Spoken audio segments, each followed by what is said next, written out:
आज स्वर्वेद मंदिर लड़ेगी। तो इस लिहाज से अगर आप देखें तो 291 और जिस पर वो अपने आप उतर रही है, जिस पर उससे सहयोगियों से पूछना नहीं है, और 85 ऐसी सीटें जो वो चाहती है कि सहयोगियों के राज्यों में तालमेल के साथ लड़ी जाएं। कुल मिलाकर 376 सीटों पर कांग्रेस पार्टी ये लोकसभा चुनाव कम से कम 375 सीटों पर वो लड़ना चाहती है। अब आप जानना चाहते होंगे कि ये 2014-2019 की तुलना में कैसा है, तो बता दें कि दोनों चुनाव की तुलना में ये काफी कम है।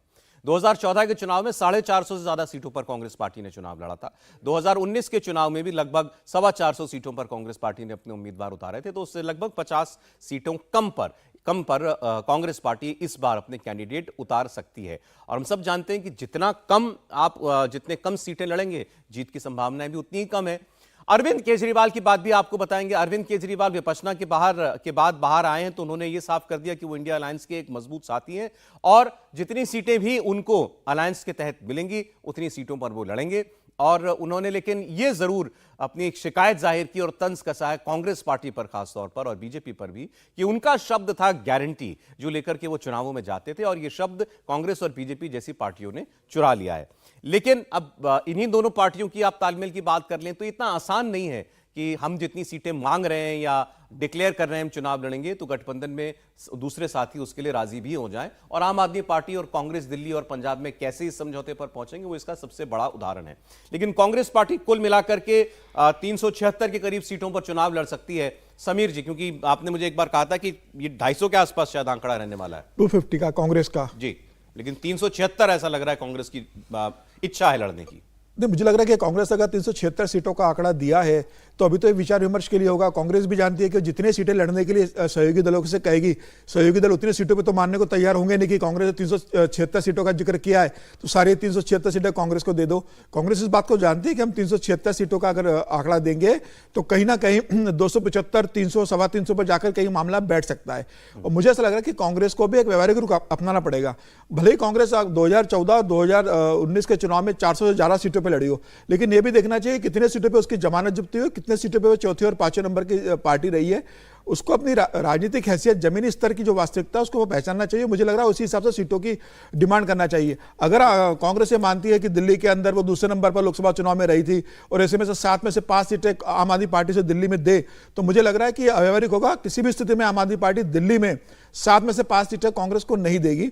और पंजाब, जहां कांग्रेस एक बहुत मजबूत रही है, भले ही विधानसभा चुनाव में आम आदमी पार्टी ने सबका सुपड़ा साफ किया, उसके बाद भी आम आदमी पार्टी पंजाब में भी कांग्रेस को बहुत ज्यादा स्पेस नहीं देगी, क्योंकि आम आदमी पार्टी 8 सीटें पंजाब में कांग्रेस आती है। बिल्कुल, लेकिन अब यह स्थिति है कि आम आदमी पार्टी को तो एक ही सीट जीती है जालंधर के उपचुनाव की। कांग्रेस, आम आदमी पार्टी के पास लोकसभा का सांसद सिर्फ एक ही है। तो आम आदमी पार्टी चाहेगी कि लोकसभा में कम से कम उनके 10 से 15 सांसद जाए, तो तभी जा पाएंगे जब दिल्ली और पंजाब में ज्यादा सीटों पर लड़ेगी। यही 2 क्षेत्र जहां आम आदमी पार्टी को लगता है कि उसका भविष्य उज्जवल हो सकता है। हालांकि दिल्ली में भारतीय जनता पार्टी जितनी मजबूत है। समीर जी देखिए, ये पार्टी का असर्ट करने का तरीका मालूम ज्यादा लगता है। अब उसमें अगर 376 सीटें कांग्रेस पार्टी कह रही है कि हम चुनाव लड़ेंगे, तो इसमें उसने मोटे मोटे वही राज्य छोड़े हैं जहां पर उसके साथी बहुत मजबूत हैं। उत्तर प्रदेश छोड़ दिया, अखिलेश यादव मजबूत साझेदार हैं, बंगाल छोड़ दिया, बिहार छोड़ दिया 40 सीटों वाला, महाराष्ट्र में आप देख ही रहे हैं महाराष्ट्र में कैसे तेवर कांग्रेस दिखा रही है, या तमिलनाडु में स्टालिन के लिए छोड़ दिया। इसके अलावा सारे राज्य वो जो 200 के करीब सीटें जहां बीजेपी के साथ टक्कर होती है। दक्षिण में केरल में उसका मानना है कि हमें समझौते की जरूरत नहीं क्योंकि वहां पर बीजेपी नहीं है। आंध्रा, मैंने आपको बताया, वो सारी सीटें लड़ना चाहते हैं। ओडिशा की वो सारी सीटें लड़ना चाहते हैं। तो इस तरीके से मुझे लगता है कांग्रेस पार्टी को यह लगता है कि भाई जहां अलायंस का कोई मजबूत साझेदार नहीं है वहां पर कोई सीट शेयरिंग की कोई जरूरत नहीं है हमें, कोई अलायंस के जो साझेदार है वो भी कांग्रेस से ये कह रहे हैं कि जहां पर हम मजबूत नहीं है, जहां पर हमारा अस्तित्व नहीं है, जहां पर आपका सीधे भारतीय जनता पार्टी से झगड़ा होता है, सामने डायरेक्ट फाइट होती है, वहां पर आप चुनाव लड़िए। आप क्यों बिहार के अंदर, क्यों उत्तर प्रदेश के अंदर, आप क्यों झारखंड के अंदर आप ज्यादा स्पेस देख रहे हैं, क्यों आप पंजाब में ज्यादा स्पेस देख रहे हैं जहां आम आदमी पार्टी आ गई है। मुझे लग रहा है विपक्ष के लोग भी यही कांग्रेस से कहेंगे कि भाई आप मध्य प्रदेश हुआ, राजस्थान हुआ, गुजरात हुआ, छत्तीसगढ़ हुआ, हरियाणा हुआ, उत्तराखंड, हिमाचल, इन राज्यों में जहां भारतीय जनता पार्टी से डायरेक्ट फाइट में रहते हो, विधानसभा चुनाव में भी और लोकसभा चुनाव में भी, वहां कोई तीसरा दल है नहीं, तो हम वहां डायरेक्ट लड़ी, हम जितना सपोर्ट हो सकता है आपको वहां करेंगे प्रचार अभियान में। आप हमारे क्षेत्र में दखल मत दीजिए। बंगाल में ममता बनर्जी कहेगी भाई यहां पर आपकी 2 सीटें, आप 2 सीटें लीजिए, एक आध सीटें पर एडजस्टमेंट कर लीजिए जहां आप लेफ्ट को शामिल कर सको। मुझे ऐसा लग रहा है कि विपक्ष में भी जो जिस राज्य में मजबूत है वो अपना स्पेस छोड़ने को तैयार नहीं हो। उन्हें भी पता है कि उनकी राजनीति उनकी जीती हुई सीटों के ऊपर निर्भर करेगी। अगर वो कांग्रेस को ज्यादा स्पेस देंगे तो निश्चित रूप से कांग्रेस के लिए ज्यादा स्पेस बनेगा। मुझे लगता है ममता बनर्जी भी चाहेगी कि 42 में से कम सीटें दे, जिससे कम 35 सीटें वो अपने पास रख सके। अखिलेश यादव भी यही चाहते हैं उत्तर प्रदेश में, बिहार में लालू नीतीश भी यही चाहेंगे, हेमंत सोरेन भी झारखंड में यही चाहेंगे, स्टालिन भी तमिलनाडु में यही मांग करेंगे और अरविंद केजरीवाल दिल्ली और पंजाब में यही चाहेंगे। जहां जो क्षेत्रीय दल मजबूत है वो कांग्रेस के लिए बहुत ज्यादा स्पेस देगा नहीं। उनके पास एक ही विकल्प है कि भाई कांग्रेस से कहने के लिए जो बार बार कह रहे हैं कि आपके पास एक बड़ा क्षेत्र है उत्तर भारत का और दक्षिण का, जहां पर आप खुद लड़ सकते हो बीजेपी के खिलाफ, जहां बीजेपी मजबूत नहीं है, और उत्तर भारत में जहां बीजेपी मजबूत है आप लड़िए, हम जो संसाधन आपको दे सकते देंगे, आप हमारे क्षेत्र में ज्यादा हस्तक्षेप मत कीजिए। लेकिन मुझे लग रहा है सबसे ज्यादा दिक्कत जो आने वाली है कांग्रेस को वो बंगाल में आएगी। इसके अलावा दिल्ली, पंजाब और महाराष्ट्र, पंजाब और दिल्ली ऐसे बड़े राज्य है जहां पर कांग्रेस को सीट शेयरिंग में सबसे ज्यादा तकलीफ का सामना करना पड़ेगा। यहां कांग्रेस के लिए सबसे बड़ी चुनौती है कि वो अपने सहयोगी दलों के साथ कैसे सीटों का एडजस्टमेंट करती है। ठीक है, 450 सीटों पर अगर कांग्रेस उतरने की तैयारी करती है, आपको लग रहा है कि ये व्यवहारिक है राहुल जी? ये 290 सीटें तो लगता है कि व्यवहारिक है, क्योंकि वो ज्यादातर ऐसे राज्य हैं जिसमें असम है, गुजरात है, आंध्र प्रदेश, हरियाणा, हिमाचल, कर्नाटक, केरल या तेलंगाना या उत्तरांचल वगैरह के। तो वहाँ पर तो ऐसा लगता है कि क्योंकि सीधी सीधी फाइट है मतलब बीजेपी और कांग्रेस या वहाँ के दल और कांग्रेस, तो ये तो व्यवहारिक लगता है। लेकिन दूसरा, जहाँ तक 8 और राज्य जो हैं जिसमें उन्होंने ज़्यादा सीटें मांगनी शुरू की है, जैसे कि मेरे सहयोगी बोल रहे थे कि जिसमें एक पंजाब जैसा राज्य है, महाराष्ट्र जैसा राज्य है या फिर दिल्ली जैसा राज्य है, तो वहाँ पर नेगोशिएशन होगा। जो ये 85 सीटें हैं लगभग जो 8 राज्य हैं इसमें, यहाँ पे जो वो चाहते हैं 85 सीटें, तो वो उसमें नेगोशिएशन जरूर होगा। और शायद ये कांग्रेस समझ रही है, ऐसा नहीं कि वो बिना समझे ये बात कर रही है। उसने 290 सीटें तो उसको क्लियर दिख रही हैं जिस पे वो चुनाव लड़ेंगे ही। 85 सीटें जो ऐसी हैं जिसमें जो है वो क्षेत्रीय दलों से या जो उनका गठबंधन दल है उसके साथ नेगोशिएशन होगा कि आखिर कितनी सीटें। और मुझे लगता है इसमें कम ही होगा, क्योंकि क्षेत्रीय दल जो जहां पे ये सारे राज्य हैं वहां पे क्षेत्रीय दल काफी मजबूत हैं, तो नेगोशिएशन के बाद कम सीटें, जो 85 सीटें नहीं लेकिन कम सीटें उसको मिलेगी। अब हम लोग बिहार की चर्चा कर रहे थे तो उसमें एक बिंदु क्योंकि छूट गया था, लेकिन अब इंडिया अलायंस में हम लोग बात कर रहे हैं। अब अगर नीतीश कुमार को एडजस्ट करना है, जैसे बहुत कुछ लोग रिपोर्ट किया आज मीडिया में बहुत लोगों ने कि नीतीश कुमार को संयोजक बनाने की जो है वो तैयारी चल रही है, तो ये कोई इंडिया अलायंस के अंदर आप किसी किस्म का रिकैलिब्रेशन की तरह इसको देखते हैं क्या, हर्षवर्धन जी? नहीं, मुझे लगता है कि ये जिसको कहें कि सीट शेयरिंग से ज्यादा गंभीर मसला है। सीट शेयरिंग में मुझे कोई बहुत संकट नहीं दिखता। ये आंकड़े भले कोई कहे 376, 350, 300, लेकिन कांग्रेस पार्टी को बहुत अच्छे से पता है कि अगर सारी दूसरी पार्टियां उसके पीछे आ जाएंगी तो वो अपने सिंबल पर अपना आंकड़ा 100 की तरफ ले जा सकती है। उसका जो सबसे बड़ा लक्ष्य है इन चुनावों में वो बहुत स्पष्ट है। और ठीक है, पार्टी के लोग सामने नहीं बोलेंगे, लेकिन अंदर उनके रणनीतिकारों से बात कीजिए तो वो कहते हैं कि यही हमारा अभीष्ट है, यही फिलहाल का लक्ष्य है। लेकिन जब नेता के नाम पर बात आएगी तो वहां संकट है। अब लालू प्रसाद यादव क्या सचमुच इतनी तैयारी करा पाएंगे सोनिया गांधी को? और क्या लालू प्रसाद यादव की बात ममता बनर्जी और अरविंद केजरीवाल सुनने की स्थिति में हैं?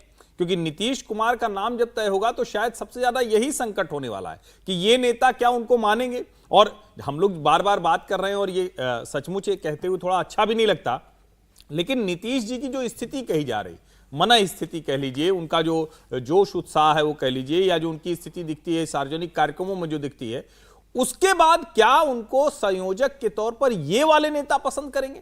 तो मुझे लगता है सीट शेयरिंग तो अब धीरे धीरे जहां वो खड़े हैं उनकी सबकी मजबूरी है, वो जहां जाकर एक जगह रुकेंगे। शायद अभी थोड़ा कह रहे हैं कि नहीं हम इतना मांग रहे हैं, अंत में उसी पर आ जाएंगे। जैसे अभी सीजन खत्म हुआ ना, नया साल खत्म हो गया, तो ये पिछला 1 हफ्ता 10 दिन वो सेल कर रहा है कि 1 पे 1 फ्री होता है, तो अंदाजा उसी तरह का इस वक्त चल रहा है। इस वक्त कहा जा रहा है कि अच्छा ठीक है 40 मांगोगे 20 मिल जाएगा, तो कहेंगे चलो ठीक है 1 सीट मांग रहे थे तुमको ये 2 सीट दिया, लेकिन वहां 4 छोड़ देना। इसमें बहुत मुझे संकट नहीं दिया। नेता कौन होगा इसको लेकर गंभीर संकट है, और सबके अपने रिजर्वेशन है, वो कैसे तय कर पाएंगे वो ज्यादा मुश्किल दिखता है। नहीं तो नेता, लेकिन अब वो आए कोई किसी के नाम पर आप मुहर लगा भी देंगे तो वो नेता का रोल क्या है, करेगा क्या वो नेता? नहीं, मुझे लगता है पता नहीं इतनी लम्हार है। नेता का दरअसल बहुत बड़ा रोल है और इसको कोई मानता नहीं है, लेकिन आप अगर ध्यान से देखिए जितने सत्ता विरोधी गठजोड़ आज तक बने हैं, हालांकि ये स्थिति एकदम अलग है, यहां उल्टा मसला है कि विपक्षियों के ऊपर भ्रष्टाचार के आरोप हैं, सरकार के ऊपर नहीं, लेकिन फिर भी जब गठजोड़ बनता है तो कोई एक व्यक्ति तो होना भाई जिसके पीछे आप खड़े होकर कह सकें चलो इसके ऊपर नहीं है। अब सोनिया जी, राहुल जी जमानत पर हैं, प्रियंका जी का ठीक है सीधे नाम नहीं है लेकिन फिर भी जिक्र हो गया है, अरविंद केजरीवाल ईडी का नोटिस आने वाला है, ममता बनर्जी के मंत्री वो फंसे हुए हैं। आप एक तरह से देखें तो कोई नहीं बचता है, लालू प्रसाद यादव, तेजस्वी यादव वो भी घेरे में आते हैं, लेकिन नीतीश कुमार के ऊपर ऐसा कुछ नहीं है। और ऐसे में अगर एक नेता होता है जिसके ऊपर आप सीधे तौर पर करप्शन और परिवारवाद दो आरोप नहीं लगा सकते, तो नेता के तौर पर वो बेहतर खड़ा होता है। और मैं इसको इस तरह से देखता हूं कि तब ये सीट शेयरिंग करके कहें कि अच्छा ठीक है भाई, आज से नीतीश जी हमारे संयोजक हुए और हम इतनी सीटों पर लड़ने जा रहे हैं, हर जगह एक साथ रैली करेंगे, हर जगह एक साथ जिसको कहते हैं कि कैंपेन को बहुत अच्छे से चला पाएंगे, तो शायद उसका कुछ परिणाम दिखेगा। देवेंद्र, नए साल में और अब जब चुनाव में 3 महीने से भी कम वक्त बाकी है, ऐसे में भारतीय जनता पार्टी इस इंडिया अलायंस को या कांग्रेस को चुनाव में कितनी बड़ी चुनौती के तौर पर देख रही है? बहुत ज़्यादा नहीं सौरभ, वो कॉन्फिडेंस तो बाकायदा अंदर की बैठकों में दिखता है। बाकी जर्नलिस्ट से बातचीत में, हम लोगों से बातचीत की बात छोड़ दीजिए, अंदर जो उनकी कोर ग्रुप की बैठकें होती हैं वहाँ भी आप देखें और जो प्लानिंग समझ में आती है उससे ये लगता है कि कोई कंसर्न नहीं है, बस ये है कि सीटों को कैसे बढ़ाना है आपको। जैसे कि पहले मैंने सौरभ आपको बताया था कि बिहार के संदर्भ में ही ले लें कि बिहार में कहा जाता है कि हाँ महागठबंधन बड़ी चुनौती देगी बीजेपी गठबंधन को, जो कि देगी भी। उस स्टेट को भी लेकर अमित शाह जब बैठक कर रहे थे राज्यसभा सांसद विवेक ठाकुर के घर पे, तो वहाँ पर बीजेपी के सांसदों से उन्होंने यही कहा था कि लोकसभा चुनाव तो आप जीत चुके हैं, 2025 का विधानसभा चुनाव कैसे लड़ना है उसके लिए आइडिया दीजिए, उस पर बात कीजिए, और उसके लिए हमें क्या क्या करना है, जनता में किस स्ट्रेटजी के साथ जाना है, उस पर हम लोग बात करते हैं। तो आप समझ सकते हैं उससे कि जिस राज्य को सभी ये मानकर चल रहे हो कि बिहार और महाराष्ट्र ये दोनों राज्य ज़्यादा कठिन हो सकते हैं बीजेपी के लिहाज से, वहाँ पर अगर ये कॉन्फिडेंस हो तो गठबंधन को लेकर बहुत ज़्यादा कॉन्फिडेंस को लेकर गठबंधन की तरफ से चुनौती आएगी। वो बीजेपी को भरोसा है कि बहुत आसानी के साथ उसको हैंडल कर रहे हैं, लेकिन हम सभी जानते हैं कि बीजेपी की जो इलेक्शन मशीनरी है वो अंतिम दिन तक एक एक वोट बढ़ाने के लिए और अपना ही रिकॉर्ड बनाने के लिए, जैसा कि राष्ट्रीय पदाधिकारियों के बैठक में गृहमंत्री अमित शाह ने कहा था कि हमें ये रिकॉर्ड ऐसा बनाना है इस बार 2024 के चुनाव में, और उसके हिसाब से सब कुछ अनुकूल माहौल है। वो रिकॉर्ड हम खुद भी जब हमें उसे तोड़ना हो तो हमारे लिए चुनौती हो, हमारे लिए मुश्किल हो, ऐसा रिकॉर्ड इस बार बनाना है। उससे आप कॉन्फिडेंस समझ सकते हैं कम से कम कि बीजेपी के अंदर खाने भी किस लेवल पर निश्चिंतता है 2024 लोकसभा चुनाव को लेकर। बिहार की तो आपने बात की, महाराष्ट्र का भी आपने जिक्र किया कि महाराष्ट्र को लेकर के भी उतने ही कॉन्फिडेंस है। महाराष्ट्र में भी वही कॉन्फिडेंस नजर आता है, और उसमें सीट शेयरिंग जो कि आमतौर पर हम लोग देखें तो समझ में आएगा कि क्योंकि 3-3 दल अब साथ रहेंगे तो वहाँ पर मुश्किल हालात हो सकते हैं, लेकिन अंदर खाने सीट शेयरिंग को लेकर भी कोई चिंता नजर नहीं आई। जब सहयोगी दलों के नेताओं से हमने पूछा था तो उनका भी ये कहना था कि गृहमंत्री अमित शाह जी जो तय कर देंगे हम लोग उस पर बहुत आसानी से लड़ लेंगे, क्योंकि अलग अलग पॉकेट की पार्टियां हैं वहाँ पे। जो एनसीपी की अगर खासतौर पर एनसीपी के संदर्भ में बात कर ले तो वहाँ पर सीट शेयरिंग को कोई बहुत बड़ी चुनौती वो लोग नहीं मान रहे हैं। और जब आप लीडरशिप को लेकर निश्चिंत हैं तो वैसे ही आप जब टेबल पर बैठते हैं तो आपकी स्थिति कोई बहुत ज़्यादा बार्गेन वाली होती नहीं है। प्रधानमंत्री के तौर पर सबको पता है कि वोट आपको उनके चेहरे पर ही मिलना है। रणनीतिकार के तौर पे गृहमंत्री अमित शाह का नेतृत्व सबको ही स्वीकारता है, सहयोगी दल भी, तो वहां पर ये सीट शेयरिंग वगैरह भी महाराष्ट्र में भी कोई अड़चन नजर नहीं आ रहा है। तो मतलब अलायंस में जाते, अलायंस की अगर बात करें तो भारतीय जनता पार्टी जितनी सहज दिखाई देती है, या भारतीय जनता पार्टी के अलायंस पार्टनर्स जो हैं वो बीजेपी की लीडरशिप में उनको कोई दिक्कत नजर नहीं आ रही, तो उसका बिल्कुल उलट आपको इंडिया अलायंस में होता हुआ दिखाई दे रहा है, जहां भी सीट शेयरिंग की बातें भर शुरू हुई हैं और उसमें भी आपको एक दूसरे के लिए क्या क्या तंज और क्या क्या बातें सुनने को मिल रही है। तो एक अलायंस, इंडिया अलायंस दिखाई देता है जो अभी बहुत एट होम दिखाई नहीं दे रहा है, दूसरी ओर एनडीए दिखाई दे रहा है जहां कोई संकट फिलहाल खड़ा दिखाई नहीं दे रहा। देखिए बिल्कुल एनडीए तो पहले भी देखिए उसमें सबसे बड़ा दल तो बीजेपी है, तो बीजेपी अगर सहज है तो वो तो ये भी कोशिश कर रही है कि उड़ीसा में बीजेडी के साथ उनका कुछ अलायंस हो जाए, उसके अंडरस्टैंडिंग हो जाए, तो अलग अलग चीज़ें जो है बीजेपी करने की कोशिश कर रही है। तो मुझे लगता है कि जो बीजेपी का इस वक्त गोल है, पहले भी मैंने कहा है कि उनको जो जादुई आंकड़ा है 272 का, वो तो मुश्किल लगता ही नहीं है। उनको ये लगता है कि उससे ज़्यादा ही सीटें उनको मिलेगी। उनका जो, जैसे देवेंद्र कहते हैं कि उनका लक्ष्य जो है 400 से ज़्यादा जो उनको सीटें लेनी है, उसका लक्ष्य वो कैसे प्राप्त करेंगे या कैसे वहां तक पहुंचेंगे, ये उनके बीच में मंथन चल रहा है। और ऐसे में बिहार, महाराष्ट्र, पश्चिम बंगाल, ये उड़ीसा, ये सारे राज्य ऐसे हैं जहां पर उनका जो सोच है या उनका जो रणनीति है वो ज़्यादा कॉन्सेंट्रेटेड है कि यहाँ पे अब किस तरह से ज़्यादा सीटें बढ़ाई जाए। और अभी राम मंदिर का तो जो 22 जनवरी तो अभी आना है, यानी राम मंदिर के इमोशनल मुद्दे को पीक पर पहुंचना अभी कभी उसमें कई दिन है, और तब हम लोग ये बात कर रहे हैं कि गैप कितना बड़ा दिखाई दे रहा है, एक तरफ इंडिया गठबंधन, दूसरी तरफ बीजेपी और एनडीए में। हर्षवर्धन जी। नहीं, मुझे लगता है कि ये तो एक ऐसी चीज है जिसका अनुमान अभी कोई नहीं लगा पा रहा है, और चूंकि अभियान के तौर पर जिस तरह से ये चल रहा है, ये जिसको कई बार लोग कहते हैं ना कि समझ में नहीं आता कि संघ परिवार काम कैसे करता है, तो इस